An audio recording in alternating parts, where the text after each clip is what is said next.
교회는 항상 열린 교회가 되어야 합니다. 누구든지 오시오. 그래서 문을 활짝 열어놓고 누구든지 와서 구원받도록 방주 역할을 하는 것이 바로 교회의 역할이요 사명이죠. 그래서 로마서 10장 13절에도 누구든지 주의 이름을 부르는 자는 구원을 받으리라. 남녀 여소 빈부 격차 상관없이 죄인도 와서 구원받고 어린이도 와서 교회에 와서 구원받고 이게 열린 교회예요. 그래서 교회 안에는 별의별 사람들이 다 모입니다. 이 별의별 사람이란 말은 보통과 다른 각가지 사람을 말하는 거죠. 보통 사람만 온 게 아니라 어떤 사람은 병든 자, 어떤 사람은 가난한 자, 어떤 사람은 망한 자, 뭐 부자도 오고 정치인도 오고 뭐 사업하는 사람도 다양한 부류의 사람들이 별의별 사람들이 오는 게 교회죠. 그러니까 뭡니까? 교회만큼 말이 많은 데도 없어요. 교회는 참 말이 많아요. 언약으로 하나 될 때 교회는 시대를 살려내는 줄 믿습니다. 별의별 사람들이 다 모이잖아요. 성격도 다르고 취향도 다르고 또 지방도 다르고 경상도 또 전라도 또 큰 교회 가면은 이 지역색들이 모이거든요. 전라도파, 경상도파, 충청도파. 특히 보니까 이게 경상도잖아. 또 많이 배운 사람, 또 이렇게 이제 못 배운 사람. 눈에 보이지 않는 이런 이 간극이 있는 거예요. 가까이 하지 못하는. 그래서 교회는 말이 많지만 언약으로 하나 될 때, 이런 것 저런 걸 떠나서 언약으로 하나 될 때 그 교회는 한 시대를 살려낸 줄 믿습니다. 이게 참된 교회예요. 언약으로 하나 되는 게 지역으로 하나 되는 게 아니라 언약으로 하나 돼야 돼요. 그 모델 케이스가 바로 초대교회죠. 초대교회는 오직 138 이 언약으로 딱 하나 됐잖아요. 오직 그리스도, 오직 하나님 나라, 오직 성령. 완전한 언약입니다. 성경 66권의 완전한 언약. 여러분이 그리스도로 담나고 하나님의 나라에 방향 맞추고 오직 성령 충만 속에 들어가면 그들이 모이는 교회는 지역과 민족과 시대를 살려낼 줄 믿습니다. 그래서 교회는 조직력과 또 시스템이 필요해요. 왜요? 교회 안에는 새신자도 오고 교회 안에는 실패한 사람도 오고 또 영적 문제 다 숨기고 오거든요. 그리고 또 뭡니까? 상처 많은 사람들이 또 많아요. 특히 이런 상처를 숨기고 오는 사람들이 교회 안에 많죠. 그래서 우리가 첫 번째로 기억할 건 뭡니까? 상처를 비전으로 바꾸는 시스템이 교회가 필요해요. 상처를 비전으로 바꾸는 사명자가 필요하고 또 그 사명자들이 상처를 싸매주고 그를 사명자로 세울 수 있는 시스템이 교회 안에는 필요하다. 그래서 암보다 무서운 게 상처라고 그러죠. 암은 수술대에 누워서 도려내면 되는데요. 상처는 도려내지를 못해요. 그 상처는 오래 가거든요. 그래서 교인 중에 상처가 치유되지 못한 자들이 많습니다. 쉽게 온리스가 안 돼요. 내 안에 상처를 가지고 있다. 쉽게 하면 안 됩니다. 그래서 그들의 특징은 뭐 교회 안에서 막 튀죠. 오늘 여기 3절에 보니까 너희는 아직도 육신에 속한 자로다. 너희 중에 시기와 분쟁이 있으니 어찌 육신에 속하여 사람을 따라 행하느냐. 뭔가 교회 안에서 시기하고 질투하고 또 서로 미워하고 그것 때문에 갈등하고 또 시험 주고 분쟁을 일으키고 이런 사람들이 다 훑어보면요 이 상처가 이렇게 치유되지 않은 사람입니다. 그래서 이들의 특징은 모든 게 육신적이에요. 오늘 여기 보면은 육신에 속한 자들. 그리고 오늘 3절에도 보면요 너희는 아직도 육신에 속한 자. 뭔가 육신에 속해. 또 어찌 육신에 속하여 또 사람을 따라 행하며, 거의 사람을 따라서 복음을 따라서 우리는 행해야 되는데 사람의 기준, 그게요 뭡니까? 이 상처가 순결의 기준. 그 상처가 뭡니까? 육신적인 것은 인본주의로 나오게 되는 것입니다. 그래서 우리는 이 부분에 속지 않고 이들을 치유하고 세우는 이런 사명자가 되어야 될 줄 믿습니다. 이 상처를 가지고 있으면요, 일단 영적 성장이 안 돼요. 영적 성장이 멈추게 돼 있어요. 신앙생활을 오래 하고 때가 되면 집사 되고 권사 되고 또 장로도 되는데요, 신앙의 성장은 안 돼요. 이런 사람 특징 뭐냐? 문제를 만나보면, 어려움을 만나보면, 사람과의 갈등에 부딪히면 딱 나와요. 영적 성장이 안 돼요. 그래서 오늘 바울은 1절에 뭐라고 했습니까? 어린아이의 신앙 수준을 못 본다. 아직 너희가 육신에 속한 자, 곧 그리스도 안에서 어린아이를 대한 것 같습니다. 신앙생활 어렸는데 아직 신앙의 수준은 어린아이의 그 걸음마 수준의 신앙에 머물러 있는 것입니다. 근데 이 사람들이 보면요, 신천지를 가고. 그래서 우리는 히브리서 5장 13절에 보면은 젖을 먹는 자마다 어린아이니 의의 말씀을 경험하지 못한다. 아직 젖을 먹어야 돼요. 아직 육신적인 사람의 기준을 두고 그 신앙생활하는 어린 신앙들은 의의 말씀을 경험하지 못해요.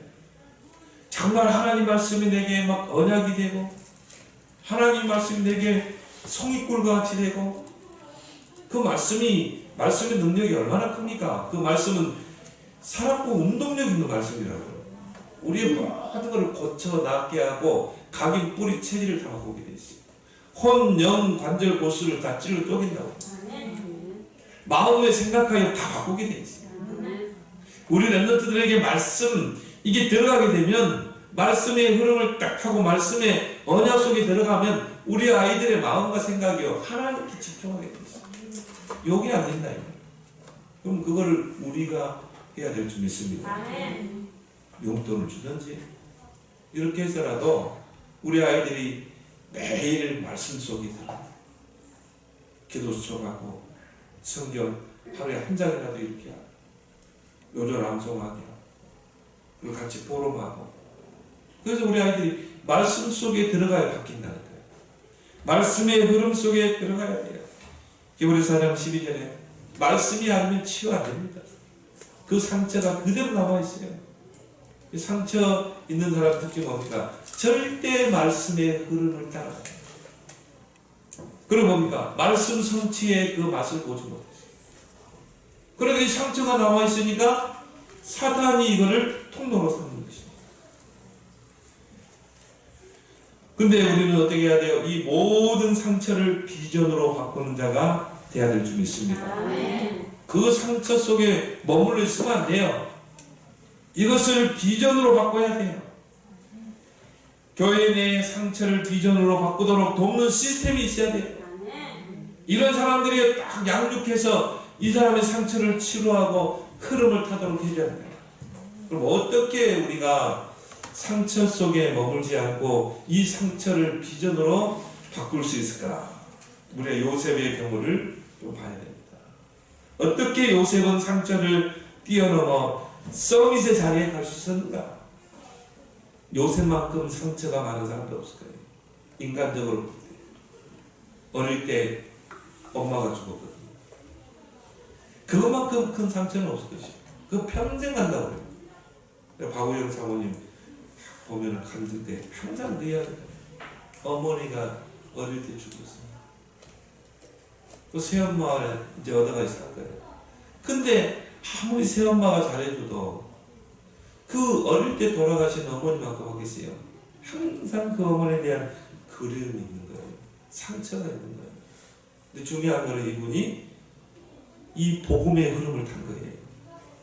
이분이 말씀의 흐름, 세계화의 흐름을 탄 거예요. 전도 선교 이런 것들. 그러니까 어떻게 돼요? 그 상처에 머물지 않고 이게 세계복음화의 비전으로 남게 되는 것입니다. 지금 어린이 사역에 큰 역할을 하고 있지 않나요? 이게 상처로 남지 않고 비전이 돼야 돼요. 이게 언약의 꿈이 돼야 돼요. 그렇게 해서 뭡니까? 다른 사람을 살리고 세워져야 되는 것입니다.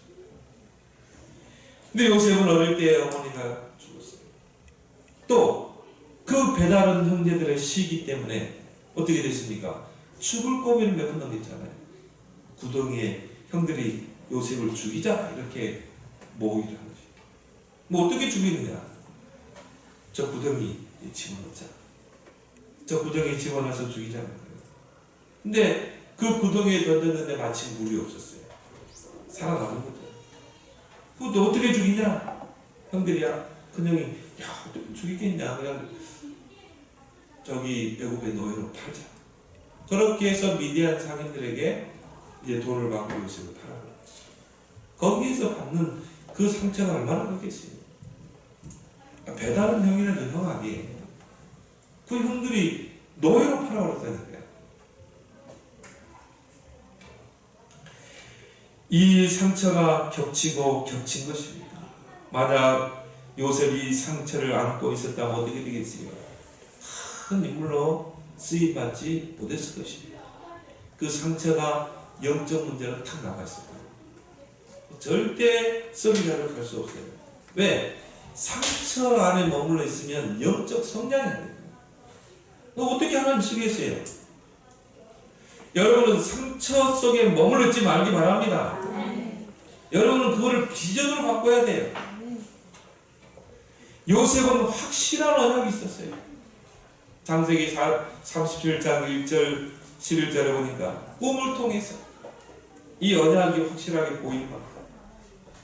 하늘의 해와 달과 별들이 요셉 앞에 자라는 세계복음화의 그 꿈, 형제의 벳단이 요셉의 벳단에 절하는 가문복음화의 그 꿈, 이걸 꾼 거예요. 근데 꿈을 통해 언약을 붙잡은 게 아니라 요셉이 언약을 붙잡고 기도하다가 그 꿈을 꾼 거예요. 그렇게 또 선명해진 거죠. 그걸 보고 우리는 뭐라고 합니까? 언약의 꿈이라고 그러잖아요. 확실한 언약이 있었던 거예요. 저와 여러분들이 시작이 확실한 언약을 찾아야 됩니다. 왜 우리가 흐름을 계속 타야 됩니까? 왜 우리가 말씀의 흐름을 계속 타고 왜 우리가 계속 복음의 흐름을 타야 됩니까? 어느 날 나에게 하나님 주신 언약이 딱 잡혀진다. 그러면 이게 뭐가 됩니까? 이게 비전이 되고 이게 언약의 꿈이 되고 이게 나의 이미지가 되고 이게 나의 목표가 되는 거야. 나의 CVDIP가 선명하게 나오게 되는 것이죠. 그거 없이 신앙생활하다 생마감한 사람 많습니다. 여러분은 확실한 언약을 여러분 붙잡길 바랍니다. 내 산업선교에 그래야겠잖아요. 나는 정말 교회를 세울 것이다. 나는 기념비적인 성전을 건축할 것이다. 언약성전 237 나라 살리는 언약성전. 정말 치유할 수 있는 언약성전. 서밋 랩넌트 237 서밋 랩넌트를 키울 수 있는 언약성전. 다민족들이 와서 정말 이 제자로 세워지는 그 언약성전. 이걸 여러분이 다 언약으로 붙잡아야 돼요. 그러면 하나님이 그 언약을 붙잡고 그 언약의 여정을 떠나는 자들에게 통해서 이 언약을 성취할 줄 믿습니다. 아멘. 그런 언약을 여러분이 흐름 속에서 찾아내는 것입니다. 그래서 우리가 말씀의 흐름, 기도의 흐름을 놓치지 말라는 거예요. 아멘. 세계화의 흐름을 놓치지 말라는 거예요. 아멘. 전도 선교 아닙니까? 거기다 하나 더 하면 랩넌트 아닌 뜻이에요. 지금 237까지 왔죠. 뭐 그것도 선교에 포함되는 거예요. 이 세 가지 언약을 요셉은 놓치지 않고 있어요. 항상 이 세 가지 흐름을 타고 있습니다. 이 흐름을 놓치면은 총리의 자리까지 갈 수가 없어요. 그래서 나중에 어떻게 됩니까? 도태되는 겁니다. 저는 정말 랩런트들이요 신학원에 와서 막 말씀 받고 그렇게 세계복음 하겠다고 청소년 때 제일 훈련 많은 것 같아요. 나블라스도 가고 뭐 인턴십도 가고 신학원도 가고 그런데요. 이 대학 되면은 애들이요 확 집중하는 거죠. 오히려 대학 되면 전문성을 찾아가야 돼요. 근데 대학 때 되면은 이미 나의 언약이 찾아져야 돼요. 대학은 그 언약을 이룰 전문성 있는 현장으로 들어가는 거죠. 대학은 전문인을 키우는 것이잖아요. 근데 이게 이 중고등학교 때 안 찾아집니다. 그러니까 뭐냐면요. 이 대학에 가지고는 뭐 거의 흐름을 못하고 참 이게 안타까워요. 오히려 대학에 가서는 나의 전공을 가지고 흐름 속에 들어가야 돼요. 전공을 가지고 말씀의 흐름, 이 뭡니까? 복음의 흐름, 세계화의 흐름을 타고 하나님 만드신 나를 찾고 나의 것을 찾아내고 나의 탤런트가 이거구나. 유일성의 응답에 도전할 중요한 시간 동안 대학이라는 거예요. 그럼 대학 과기대 대학 사역을 하면서요. 야, 친구들이 훌륭하다. 근데 한번 질문해 봤어요. 너 동성애에 대해서 어떻게 생각하냐? 3분의 2가 뭐 괜찮은 거 아니에요? 그들의 인권을 존중해야 되지 않나? 이딴 식의 이야기더라고요. 다 세상 사람들이 하는 말을 해. 성경적인 기준이 없어. 말씀의 흐름을 타지 않아. 복음의 흐름을 전혀 타지 못합니다. 도태됩니다. 세상에서는 노력하면 성공하겠죠. 하나님은 쓰지 않아요. 요셉이 이 흐름을 타지 않았으면 어떻게 되겠습니까? 이 흐름을 타지 않고 확실한 언약을 붙잡지 못하고 상처 속에 있다면 중간에 도태되는 거예요. 여러분 끝까지 흐름을 타고 가는 여러분 되기 바랍니다. 이게 신앙생활 잘하는 거예요. 이 언약의 흐름을 쭉 타고 가는 거예요. 그리고 언약의 여정을 떠나는 거예요. 그러면 이런 사람의 특징은 뭔가 어떤 환경에 처해도 상관이 없어요. 노예로 가도 감옥으로 가도 흔들리지 않습니다. 왜? 언약의 흐름을 정확하게 타고 갑니다. 그 속에서 하나님이 언약을 이루잖아요. 하나의 언약의 과정이라. 이 말씀의 흐름보다 늦게 가도 안 돼요. 빨리 가도 안 돼요. 정확하게 우리는 따라가야 될 줄 믿습니다. 그래서 광야길 가는 이스라엘 백성이 언약궤가 멈추면 멈추고 언약궤가 가면 가고 언약궤는 멈춰있는데 이스라엘 백성이 혼자 가면 어떻게 되겠어요? 언약궤가 진행하면 같이 진행하고 언약궤가 요란으로 가면 내 생각 내려놓고 직진하고 언약궤가 여리고를 돌면 따라서 돌고 어떤 역사가 일어났어요? 하나님이 요단을 갈라버린 거죠. 여리고를 무너뜨린 거죠. 이런 기적의 역사가 여러분들에게도 체험될 줄 믿습니다. 이게 말씀의 흐름을 타고 이게 복음의 흐름을 타고 가는 것입니다. 이 말씀의 핵심이 바로 복음 아닙니까? 요셉은 이 복음의 흐름을 따라가는 것입니다. 시대마다 보면요. 복음이 있다가 사라지고 또 재앙이 오면 또 하나님 부르짖어요. 그럼 하나님 랩런트 세워서 다시 복음에 그럼 하나님이 그 나라를 태평하게 하고 또 보면요. 또 세상을 따라가고 이방신을 따라가고 그럼 또 재앙이 오고 복음 놓치고 그럼 또 이스라엘 백성이 부르짖고 이 사이클이 성경에 계속 올라가요. 성경의 역사가 이렇게 나와요. 내 사이클.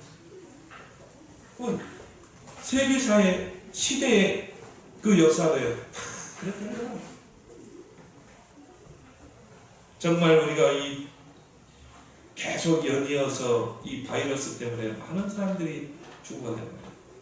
이 코로나는 무섭더라고요. 뭐 이탈리아는 지금 뭐 수천 명이 죽어가요. 미국은 그 다음 미국이라네요. 그러니까 이런 재앙이 왜 오냐 이 말이에요. 하나님의 흐름을 놓쳐 살기 때문에 그건 교회 책임입니다. 믿는 저와 여러분들 책임이에요. 저와 여러분들이 흐름을 타고 가고 그 흐름을 전달해 줘야 되는데, 여러분이 복음의 흐름을 타고 한 주간을 살았다. 그 흐름이 여러분 만나는 사람에 다 전달돼야 돼요. 여러분이 강단의 말씀의 흐름을 타고 한 주간을 산다. 그 흐름이 만나는 사람에게 전달돼야 돼요. 에스겔 37절에 그 말씀이 뼈다귀에게 전달되니까 되겠습니까? 그 뼈다귀들이 살아야 돼요. 여러분 주변에 불신자 뼈다귀들을 만났습니다. 말씀을 체험해 보지 못한 자들이 얼마나 많습니까?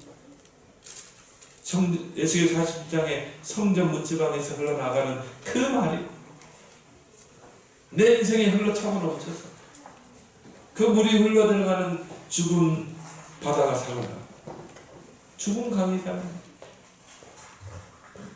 그래서 어떻게 됩니까? 거기에 어부들이 배를 띄우고, 그런 세계 복음화의 그 맛을 봐야 되잖아요. 그래서 우리를 보고 말씀의 흐름, 복음의 흐름, 세계화의 그 흐름을 놓치지 말라는 거예요. 흐름이 끊어져 버리면 안 돼요. 저 위에서 저수지에 물이 흘러서 그 흐름이 우리 논으로 와야 되는데, 그 흐름이 끊어져 버리면 어떻게 돼요? 논밭이 다 타들어 죽어요. 농작물이 다 죽게 된다 이 말이에요. 요셉은 이 복음의 흐름을 잘 따라갔던 자입니다. 그래서 하나님이 성경의 중간중간에 이 복음의 흐름이 끊어질 때마다 복음을 줬잖아요. 그래서 성경에 딱 네 구절 나오죠. 창세기 3장 15절. 이 복음이 끊어져 버립니다. 선악과 따먹는 죄는 그때 하나님이 여자의 우선이 백명을 해서 이거 붙잡고 가라는 거예요. 여자의 우선. 그거 가지고 피제사, 이 뭡니까? 그 피제사가 제정됐잖아요. 근데 또 이게 이 네피림 시대로 오면서요, 바벨탑 시대로 오면서 이게 또 끊어져 버린다. 그래서 하나님이 출애굽기 3장 18절 피언약, 피제사를 또 언약을, 복음의 그 언약을 회복합니다. 그때가 이스라엘이 노예가 됐습니다. 재앙시대 때 하는 복음을 회복합니다. 또 이건 놓쳐버린다. 그러니까 또 어떻게 됩니까? 바벨론의 포로로 잡혀가죠. 그때 하나님이 또 이사야 렘넌트를 통해서 주신 언약이 뭐예요? 이사야 7장 14절. 임마누엘이라. 저녀가 잉태하여 아들을 낳을 것이요 그 이름이 임마누엘이라. 또 놓쳐버리면 포로에서 귀합니다. 그 흑암 재앙 시대 때 교회는 교권화되고 정교화되는 그 시대, 지금 시대 똑같아요. 바리새 시대, 복음이 사라지고 선민사상이 붙여지고, 그리고 교회는 종교와 교권화되는 시대. 그때 하나님이 그리스도를 보내신 것이죠. 베드로가 그 그리스도를 고백했죠. 주는 그리스도시요 살아계신 하나님의 아들이시다. 이 언약 붙잡고 이제 초대교회가 탄생합니다. 바울 통해서 이제 세계 복음화 역사에 나잖아요. 그래서 로마가 복음화 된 거예요. 그 후로는 중세기에 넘어오면서 또 이게 타락하거든요. 완전히 암흑기가 된 거죠. 똑같아요. 세상은 흑암으로 뒤덮고 교회는 타락하게 되고, 그리고 교권은 강화되고, 똑같았어요. 종교화되고 껍데기만 들고. 그때 하나님이 루터를 통해서 로마서 1장 16절 17절 오직 의인은 믿음으로 말미암아 살리라. 그 전에 복음에는 하나님의 의가 나타나서 믿음으로, 믿음에 이르게 한다. 오직 의인은 믿음으로 말미암아 살리라. 루터가 이걸 붙잡고 종교 개혁을 일으켰죠. 그렇게 해서 개신교가 탄생하게 됐잖아요. 근데 이게 또 근대로 넘어오면서요, 또 이게 뭡니까? 현대 종교가 되고, 그리고 다원하는 종교가 되고, 한국교회 지금 3분의 2가 WCC 급속도로 교회가 따라. 나는 이거 하나님 터뜨린 거다. 한국교회 정신차려. 한국교회는 앞으로 제사장 나라의 사명을 감당해야 돼요. 한국교회 3분의 2가 WCC. 그건 뭔지 아세요? 교회밖에도 구원이 있다고 하는 거 아니에요. 예수밖에도 구원이 있다고 주장하는 이 WCC 한국교회 3분의 2가 들어갔다니까. 교단. 그래서 하나님이 터뜨린 것이 가장 많이 피해받은 것이 어디입니까? 우리나라다 했잖아요. 처음에. 중국이 붙어 있으니까. 하나님 정신 차려라. 너는 한국의 코로나 바이러스를 4가지의 나라 하나님 말씀 원형을 붙잡았습니다. 하나님이 이단들 드러내게 하시는 거예요. 그리고 진짜 한국교회 정신 차려라. 너희들 복음 놓치고 전도 놓치고 얼마나 교권화가 되고 종교가 되고 그 다음 한국교회를 깨우치기 위해서 참 감사하더라고요. 한국교회가 깨어날 수 있는 시간보다 정치 지도자를 위해서 기도해야 되겠다. 이건 말세의 징조다. 이제 우리가 이제는 깨어나고 영적 서비스로 가야 될 때다. 우리 정신 차리고 이제는 전도해야 되겠다. 하나님이 한국교회를 얼마나 사랑하시는지를 봤어요. 한국교회를 사랑하시고. 왜? 통일돼야 되거든. 통일되면 우리나라가 강국이 됩니다. 이 두 개가 반토막난게 붙었다. 굉장한 힘을 발휘하게 돼 있어요. 우리나라가 전 세계 학자들이 그런 얘기, 강국이 된 것이다. 그 누구도 건들지 못하는 강국. 그래야 세계 선교할 수 있거든. 제사장 나라의 사명을 감당할 수 있기 때문인 것이다. 바로 세계화죠. 세계화. 그래서 이 요셉이 세계화의 흐름을 탄 거예요. 근데 꿈을 통해서 더 확실하게 보여줬죠. 하늘의 해와 달과 별이 요셉 앞에 제가 이 세계화의 그 꿈을 보여준 거예요. 확실하게 보여줘. 그래서 요셉은 뭡니까? 세계화의 흐름을 탄 거예요. 전도, 선교. 여러분 우리나라 120년 전에 저 미국, 호주, 유럽의 선교사들이요. 젊은 20대 선교사들 같잖아요. 좀 늦으면 30대 초반. 저 젊은이 다 엘리트들이 했어요. 다 의사 이런 친구들. 이 친구들이 우리나라에 와서 뭐 했습니까? 제일 먼저 뭐 했어요? 학교 지었어요. 학교. 병원부터 지었지. 병원. 보니까 이 한국계 이 사람들이 서양 모습이 들어오지를 못하는 거야. 그래가지고는 이 상처 나면 고약 바르고 침 놓고 고작 그거라. 그 민혁이 그 명성아우의 그 조카가 칼 맞았다고 죽어가는데 그때 선교사가 그걸 치료해 살려냈잖아요. 그래서 세워진 교회가 뭡니까? 광해원이잖아요. 대중원이 줬잖아요. 이게 나중에 광해원이고 이게 나중에 뭐가 돼요? 세고 나서 병원이 된 거 아닙니까? 이 선교사들이 들어와서 나병 환자들을 치료하려고 나병 병원을 만들었다니까요. 자, 요수 같은데. 그런데 이 선교사들이 세계화의 가슴을 가지고 이 조그만 땅 조선탄을 것입니다. 병원을 짓고 그리고 학교를 지었어요. 그래서 뭡니까? 후대를 키우는 일에 이제 앞장을 선 것입니다. 그래서 우리나라의 문명률이 1945년에 77.8%였어요. 문명률. 거의 못 배운 거예요. 거의 뭐 쓰지도 못하고 듣지도 못하고. 그게 문명률 아닙니다.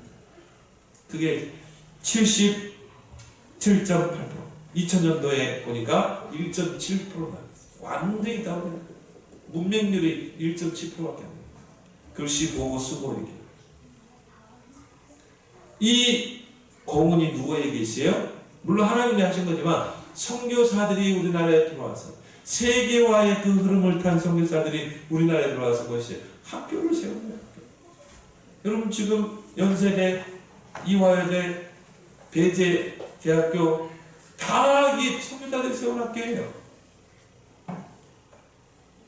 우리 지역에 고등학교 내가 알기로 선교사들이 세운 고등학교가 5-6개가 돼요. 애인여, 여긴 고등학교 다 이제 선교사들이 세웠어요. 야, 그래. 나는 그걸 보면서요. 이 선교사들의 교회를 얼마나 세계화의 가슴을 가지고 또 이들이 와서 뭐 했습니까? 곳곳에 병원을 지은 것입니다. 이번에 코로나 사태에 전 세계에서 우리나라의 높은 보건 의료 체계를 보고 다 칭찬했어요. 그래서 지금 유튜브에 이상한 나라 해가지고 나오는데 저 감동되더라고요. 우리 민족의 특성이 뭐냐? 어려울 때 다 하나님. 참 하나님이 그렇게 막 우리나라의 근성을 만들어가요. IMF 때 장롱에 숨겨둔 금붙이 다 가져갔잖아요. 이게 한국의 힘이다. 외국인들이 우리나라를 보면 참 이해 못할 나라.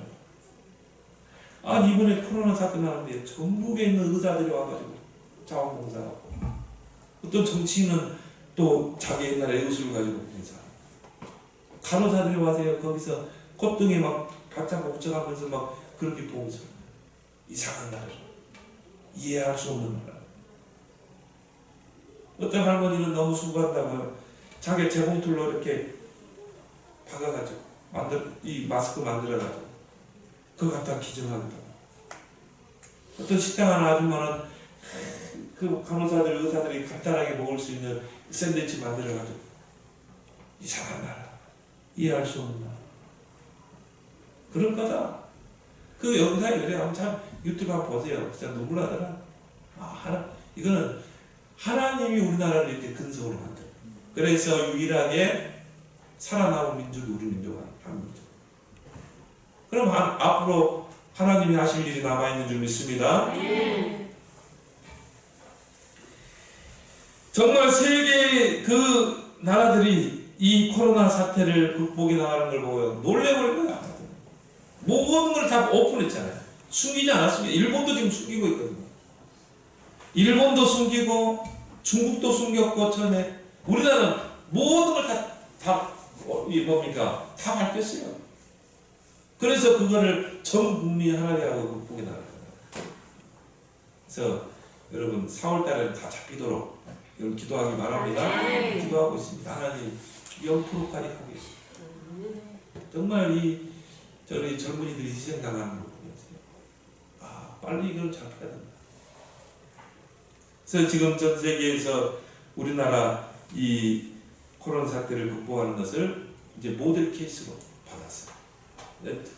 그거를 자기 나라에 접목시키는 나라들이 많아지고 있습니다. 이게 바로 세계화의 흐름인 줄 믿습니다. 하나님은 처음부터 세계화를 명령했어요. 너희는 생육, 번성, 충만, 정복 다스리라. 처음부터 하나님이 세계화를 명령해. 아브라함 울사 너는 본토 친척 아버지 집을 떠나 내가 네게 지시할 땅으로 너를 통해 열국이 복을 받게 할 것이다. 천하 만민이 복을 얻게 할 것이다. 세계화의 언약을 주신 것입니다. 그런데 이 이스라엘 백성들이 이걸 놓쳐버린 거예요. 이 세계화의 흐름을 놓쳐버린 거예요. 그러니까 어떻게 됩니까? 철저하게 노예가 되고 포로가 되고 속국된 것입니다. 요셉은 이 세계화의 흐름을 놓치지 않는 거예요. 그래서 우리가 우리 안에 상처가 많은다 할지라도 이 세 가지 흐름, 말씀의 흐름, 복음의 흐름, 세계화의 흐름을 꾸준히 여러분이 타고 간다면 여러분도 모르게 상처가 치유돼요. 그 상처가 비전이 돼요. 여러분 속에 있는 각이 뿌리쳐지니까 여러분이 어느 날 정상의 자리에 서 있을 줄 믿습니다. 이게 요셉이라. 그리고 요셉은요 영적 서밋의 힘이 있었어요. 그거 없으면 여러분이 문제 만나고 어려운 관계 만나고 다 넘어져요. 왜? 하나님 주신 힘이 없는 거예요. 그거를 도전할 수 있는 영적인 힘이 없는 거예요.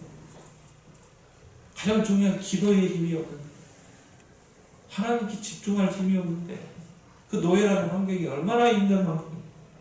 그 감옥이라는 환경이 얼마나 기약이 없는 현장이 감옥이라니까요. 노예라니까요. 여러분 영적 서밋이 힘이 없으면요 다 넘어지게 돼 있어요. 넘어지고 자빠지고 그렇죠? 소년이라도 넘어지고 장정이라도 자빠지죠. 오직 여호와를 앙망하는 자는 뭐요? 새 힘을 주시리니 독수리가 날개치며 올라가면 같을 것이다. 오히려 문제 올 때 더 이 사람은요 더 힘을 얻어요. 달려가도 곤비치 않고 걸어도 피곤치 않고. 왜요? 이 사람은 영적 서밋의 힘이 우리 아이들이 길러야 될 그 영적 서밋의 힘을 가지고 하나님이 내게 주신 나의 오직 나의 달란트를 찾아내야 돼요. 우리 아이들이요, 그게 없는 거예요. 하나님이 다 주셨는데 이걸 못 찾아내는 거예요. 그거 가지고 영적 서밋의 힘을 가지고 10% 1%에 도전해야 되거든요. 이게 대학이에요. 그렇게 해서 뭡니까? 유일성의 응답의 자리에 올라가서 재창조를 해내야 되거든요. 재창조의 작품을 남겨야 돼. 나는 62가지를 계속 묵상하고 있어. 62가지를 이제는 어떻게 했냐면은 그걸 가지고 내가 기도 제목, 내 적용할 부분, 실천할 부분 찾아내라. 조목조목 찾아내라. 138부터 시작한다.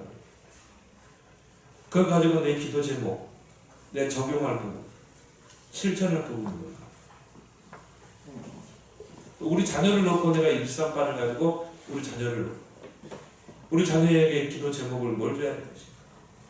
우리 자녀들이 그걸 가지고 어떻게 적용하고 실천할 것인가? 그걸 62가지 풀어가려고. 여호와께서 요셉과 함께하니 그가 형통한 자가 되었다. 요셉이 노예로 갔는데요, 하나님이 함께하시는 그 영적 서밋의 비밀을 누리니까 어떻게 돼요? 하는 일마다 형통케 되는 거예요. 그걸 누가 봤어요? 불신자가 본 거예요. 불신자 주인. 그게 전도인 줄 믿습니다. 그래서 가정총무로 요셉을 세워버리잖아요. 그래서 요셉은 모든 상처를 축복으로 바꾸는 그런 영적인 힘이 있었어요. 그러면요, 다 뛰어넘게 돼요. 특히 우리가 누구 때문에 상처받습니까? 사람 때문에 상처받죠. 또 문제에서 우리가 상처받죠. 다 뛰어넘게 될 줄 믿습니다. 너무 세계들이 있어요. 그래서 여러분은 정말 교회 안에 상처를 비전으로 바꾸는 그런 시스템들이 우리 교회 안에 다 세우자. 그 시스템이 일꾼이 되기도 하고, 그 시스템이 포럼 문화가 될 수도 있고, 5가지 기초가 될 수도 있고, 다락방에서 상처받은 사람을 치료하고, 또 팀 사역을 통해서 정말 상처받은 사람을 치유해서 세우고, 또 미션홈을 세워서 그 사람의 삶을 치유해주고, 이런 시스템이 저와 여러분이 되어야 될 줄 믿습니다. 하나님은 모든 것을 유익되게 하시는 분이에요. 모든 것을 합력해 선을 이루고, 하나님은 유익되게 하시는 분이에요. 여러분에게 있는 문제도 하나님이 유익되기 때문에 줘요. 그래서 시편 119편 71절에 고난 당하는 것이 내게 유익이라고 했어요. 여러분이 당장 고난을 당하면 슬퍼 보이고, 이 고난이 내게 빨리 사라졌으면 합니다. 근데 하나님 편에서 보면 이 고난이 하나님에게는 유익돼요. 그 사람을 유익되게 하기 위해서 고난을 주시는 거예요. 그래서 렘넌트 7명의 특징이 뭡니까? 고난의 가시밭길이 많잖아요. 여러분 인생에 고난의 가시밭길이 많습니까? 하나님이 유익되기 때문에 그 고난의 길을 가게 하신 줄 믿습니다. 십자가가 없이는요, 영광이 없어요. 그래서 예수님이 제자가 되려면 십자가를 지라는 거예요. 그 말은 뭡니까? 고난도 각오해야 돼요. 제자는. 그렇지만 그 고난은 영광의 길인 줄 믿습니다. 그래서 예수님이 좁은 길로 가라는 것입니다. 네가 정말 제자의 길을 가려면 좁은 길로 가. 다른 사람은 평탄한 넓은 길로 가. 여러분은 좁은 길로 가야 돼요. 왜? 그 고난이 내게 유익이라. 나는 이 시편 119편을 쓴 인물이요. 다윗 같기도 하고 다윗 같아요. 야, 이걸 깨달았다는 건 보통 깨달은 게 아니거든요. 고난 당하는 것이 내게 유익이야. 여러분이 그런 고백해 봤습니까? 내게 고난이 오고 어려움이 오고 내게 정말 이 말 못할 일들이 생기는데 이게 내게 유익이라. 어떻게 이렇게 고백할 수 있습니까?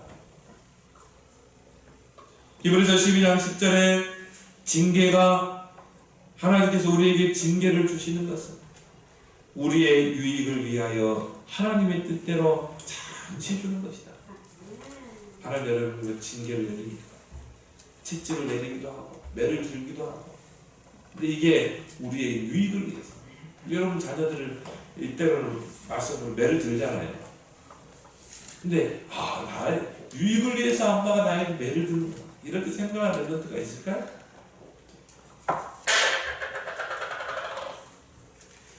그래서 정말 여러분들이 이 에베소서 4장 2절에 오래 참음으로 사람 가운데서 서로 용납하라.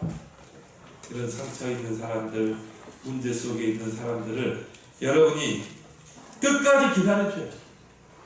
오래 참고. 그리고 서로 용납하는 여러분 되길 바랍니다. 로마서 14장 1절에 믿음이 연약한 자를 너희가 받되 절대 비판하거나 업신여기지. 하나님은 모든 것을 유익되게 하시는 분이기 때문에 합력의 선을 이루시는 분이기 때문에 그래서 여러분이 어제 핵심에서도 이야기했죠. 세 가지를 딱 붙잡고 근본, 기본, 기초. 이걸 놓치면 다 놓치는 것입니다. 그래서 근본을 뭐라고 그랬죠? 뿌리다, 뿌리. 근본은 뿌리다. 다르게 말하면 영적인 배경. 그리고 기본은 뭐라고 그랬어요? 자세다. 바로 영적인 힘. 기초는 뭐라고 그랬습니까? 기초는 바로 실력이다. 여러분이 정말 근본과 기본인데 실력이 안 된 사람은 실력이 안 되면 안 돼요. 그래서 실력을 쌓아 나가야 돼요. 이거는 나의 이미지다. 그래서 이 실력, 이미지는 있는데 근본이 안 된 사람은 많아요. 근본은 되는데 이 기초가 안 된 사람은 많아요. 우리는 이 세 가지를 균형적으로 우리는 길러 나가야 될 줄 믿습니다. 그걸 가지고 우리는 어떻게 해요? 이런 상처받은 사람들, 소외받은 사람들을 세워나가는 저와 여러분이 되어야 될 줄 믿습니다. 두 번째로 연약한 자를 세우는 사역자 시스템이 교회에 세워져야 돼요. 오늘 6절 7절에 보면 물 주는 자, 또 심는 자, 그리고 물 주는 자. 씨를 심으면 물을 주는 것이 성장에 필요해요. 씨만 심어놓고 물 안 주면 어떻게 됩니까? 타들어 썩어버려요. 씨를 심었으면은 물을 줘서 양육해야 되겠죠. 교회 안에는 이 두 가지 시스템이 반드시 필요합니다. 심는 사역을 하는 사역자가 돼요. 그래서 오늘 5절에 보면 뭐라 나왔습니까? 5절에 보니까 그런즉 바울에게는 무엇이며 아볼로는 무엇이며 바울은 무엇이냐. 그들은 주께서 각각 주신 대로 너희로 하여금 믿게 한 사역자들이다. 나는 심었고 아볼로는 물을 주었을 때 오직 하나님께서는 자라게 하시나. 심는 자와 물 주는 자. 이게 교회 안의 시스템이 딱 세워져야 돼요. 그래서 복음을 심는 시스템. 그걸로 우리는 기도하자. 정말 구원의 길 마스터가 준비되죠. 이 구원의 길을 가지고 만나는 사람마다 복음의 씨를 뿌리는 마스터. 저와 여러분들이 되길 바랍니다. 그래서 시편 126절에 눈물을 흘리며 씨를 뿌리는 자가 있어야 돼요. 그러면 기쁨으로 단을 거두게 될 줄 믿습니다. 그래서 마태복음 13장에 씨 뿌리는 이유가 나오잖아요. 반드시 씨를 뿌리는 자, 씨를 심는 자가 있어야 돼요. 그리고 뭡니까? 다락방 마스터가 준비돼요. 다락방은 뭡니까? 이 다락방 안에 오는 사람들에게 복음의 씨를 뿌리는 자. 그 속에 어떤 사람이 예비되어 갔는지 모르거든요. 바울 같은 사람이 올 수도 있는 거고. 그래서 여러분 올 한 해는 300명 정도에 한번 도전하기 바랍니다. 내 평생 30제자를 세우겠다. 특히 뭡니까? 불신자를 제자로. 기존자 건드리지 말고 불신자를 제자로 세우는.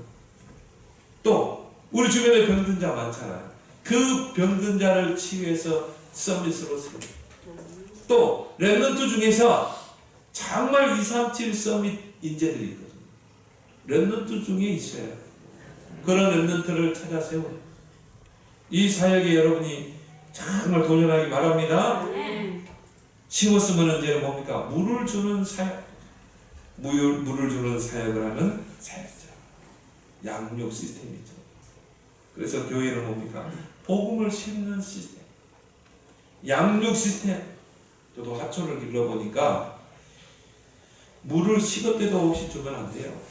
어떤 하초에는 물을 뭐 한 달에 한 번, 우리 저 서순여 쌤 너무 잘하더라. 목사님은 한 달에 한 번 줘야 돼요. 너희는 일주일에 한 번 줘도 되고. 아주 잘해. 목사님은 물 주면 안 돼요. 나는 몰라가지고 막 어떤 나무냐가 듬뿍 줘버리고 물이 막 철철 넘쳐가지고 여기 막 흥건하더라고. 그런데 그게 아니더군요. 많이 죽였거든요.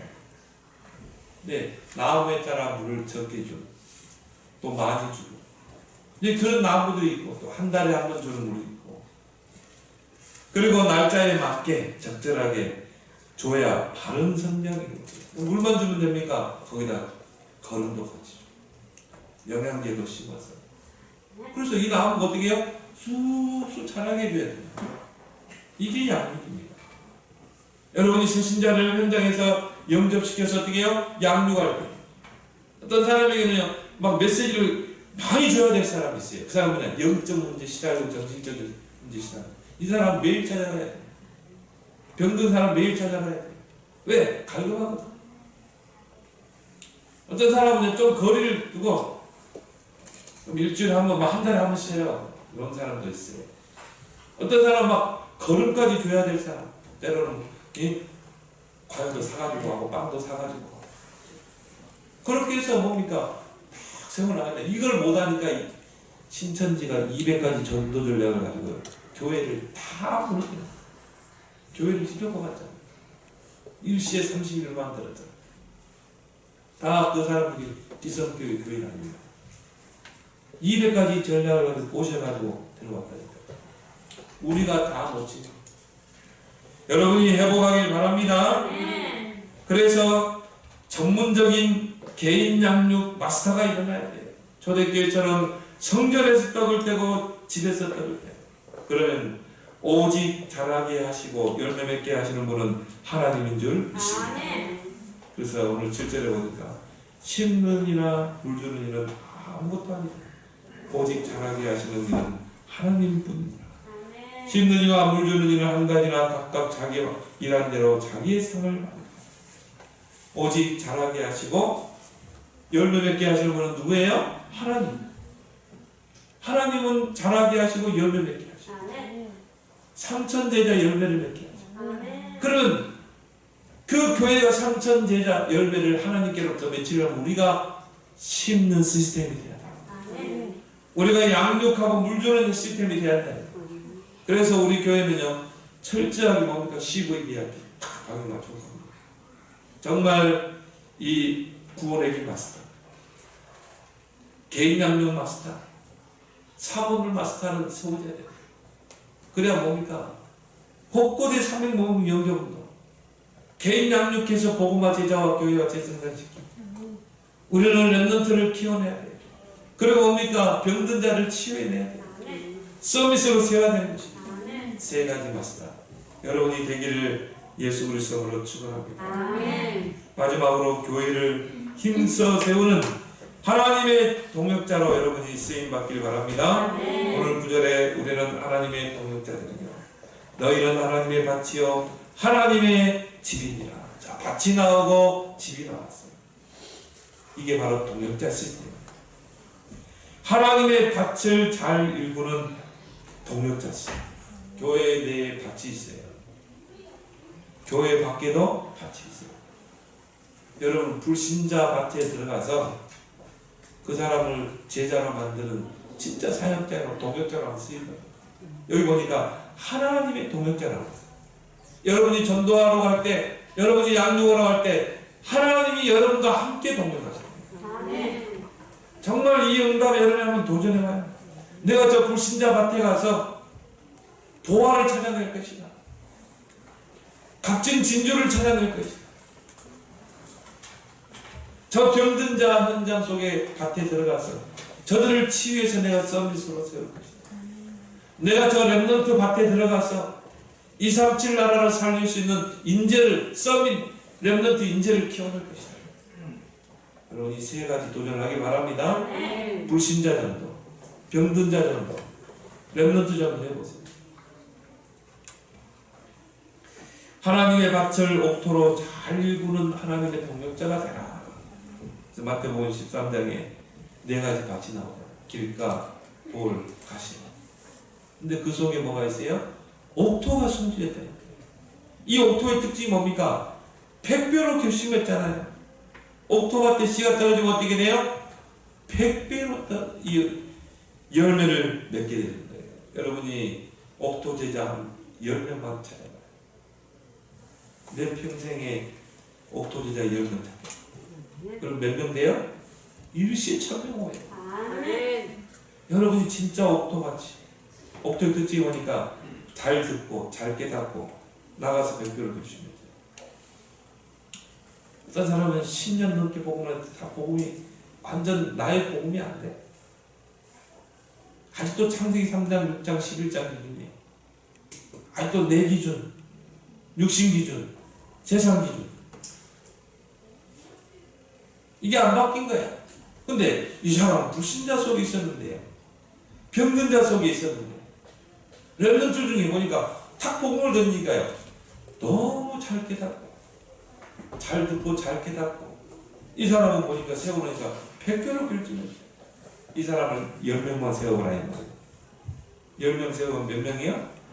1000명의 제자가 일어날 줄 믿습니다. 그래 여러분이 평생에 30제자를 세워라 이 말이에요. 그럼 몇 명이 오겠어요? 3000 제자가 나 한 사람으로 이동이 여기에 보니까 10명 되는데 그럼 어떻게 되겠어요?